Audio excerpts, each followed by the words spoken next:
Right out 6, 2 arrests in a high-profile case. Good evening. I'm Keith Garvin. Thank you for joining us. I'm Daniela Guzman on KPRC2 and the KPRC2 Plus live stream. 2 men are now in custody in connection with the death of a Precinct 3 deputy constable. Along with that announcement came this bombshell. At the time of the shooting, both of those men were out on bond for prior murder charges. KPRC2's Andy Sirota is live at the Harris County Jail downtown, where both of these suspected killers are being held. Andy. Keith, Daniela, Harris County Sheriff Ed Gonzalez tweeting about the suspects' arrests just a short time ago. And based on what we know about the suspects' criminal history, Andy Kahn, Director of Victim Services for Crime Stoppers, says Deputy Urson's death was utterly preventable. The arrests come one day after Harris County Precinct 3 Deputy Constable Omar Urson was laid to rest. Urson was off duty when he was shot and killed August 28th on his way home after picking up food for his family.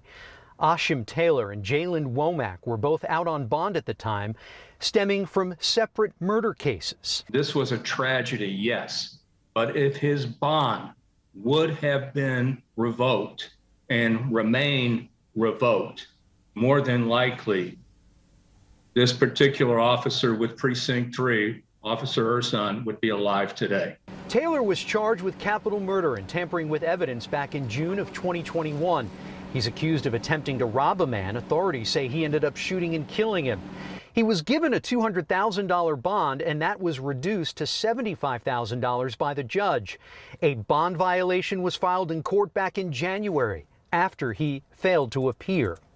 Womack was charged in a January 2021 murder. His bond was set at $35,000. In December of last year, there was a motion filed to revoke his bond after he had contact with his co-defendant.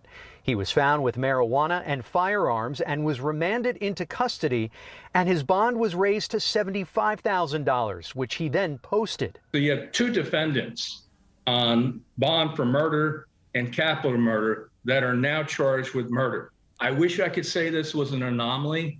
I wish I could say this is unusual, but it's simply par for the course for everything that we're seeing in Harris County.